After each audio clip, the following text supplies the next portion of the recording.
Find out how this decision has come about. Rob Harris is the global sports correspondent for the Associated Press. Rob, afternoon to you. Good afternoon, Aga. Hi. Why have they switched bids or switched the focus? Effectively, they've chosen the match they've got more chance of winning. They believe there's less prospects of success in terms of that FIFA contest compared with the UEFA one for Euro 2028. Of course, England in particular still badly bruised by memories of the 2018 World Cup bidding contest, the decision that took place in 2010, all the corruption around FIFA at the time, and still there's questions over trust around FIFA, and particularly now there's doubts over just what the World Cup is going to look like and how often it's going to be taking place in the years to come. FIFA are currently trying to make both the men's and women's World Cups biennial events, so doubling the frequency, and the UK and Ireland FAs want to oppose that. So it's probably not wise to be trying to launch a bid with FIFA at the same time as opposing one of the key flagship policies that they're mounting. One of the things in the way this bid not happening is how it affects us, because often these things can seem so far away. You know, they just seem among the echelons of sport, and you know, yeah, we'll all watch it. That's how it affects us. But okay, so it's not here. Actually, this could have an impact on grassroots football. So children playing football at local pitches. Yeah, and there's £550 million the government has talked about putting towards grassroots football if there was a World Cup bid. So the question is now, what does happen to that if they are pursuing the Euros instead? The government today saying that they do remain passionate about bringing the World Cup to the UK and Ireland, but when the time is right, and they say they hope to confirm government support for this Euros bid in the coming weeks, but at the same time they recognise actually the uncertainty over the future format of the World Cup meant they accept why the FAs aren't pursuing the World Cup bid now. But absolutely, a World Cup bid can particularly, and in this case now a Euros bid, drive investment away outside England to Northern Ireland, which wouldn't probably be able to host any games because Windsor Park isn't big enough at 18,000 capacity for games, but they could get other investment in terms of infrastructure in the country as well, footballing wise. So the Euro 2028 bid, I mean, is that going to get more support, do you think? Because I think it was Julian Knight, the Digital Culture, Media and Sport Committee chair, who said the Prospective World bid was an expensive vanity project. So would the Euro 2028 one be more supported, do you think?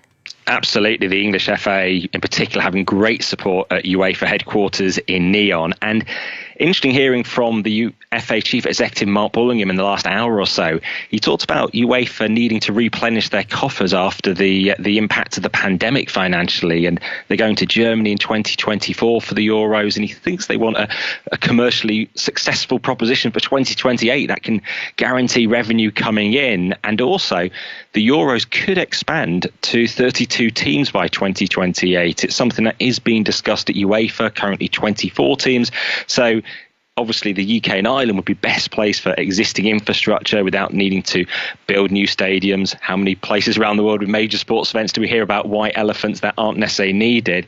And there is still that UEFA backing for England in particular, despite the violence at the Euros final at Wembley last year and the unrest involving England fans. UEFA very much still stand behind Wembley in particular as a venue, because in June they're set to bring a flagship game to the country again, the meeting of the European champions Italy and the South American champions Argentina, a game that's set to be at Wembley. And also we've got the Women's Euros taking place across England this June as well, and the Champions League final at Wembley in 2024 again. So, you know, big back in there from UEFA in terms of knowing that England in particular is a reliable partner, and indeed their relations with the other home nations and Ireland as well. What would it look like? Say we get it, right? Jump forward to 2028.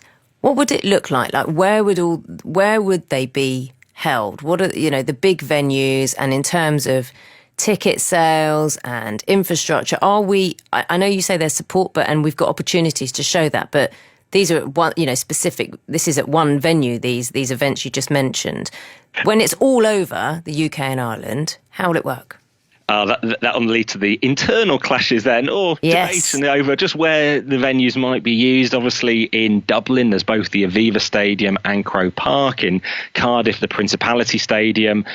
Hampden in Glasgow. Then does Ibrox get brought into it? Are there some upgrades that actually are necessary for the long term that are accelerated because of hosting a Euros, and then it's that geographic split across England too. Even just thinking about the women's Euros this summer, when there's talk about fewer venues in the northeast not being used in particular, so you want to split.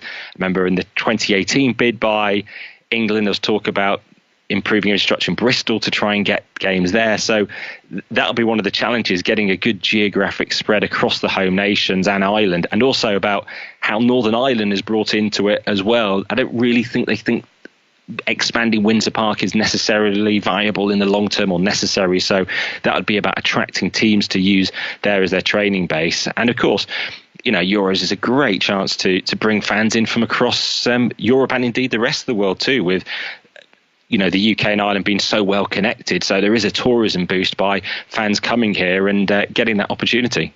Rob, really interesting talking to you. We shall wait and see how this bid goes then. Rob Harris, Global Sports Correspondent for the Associated Press. Take care, Rob. Good to speak. Thank you. It's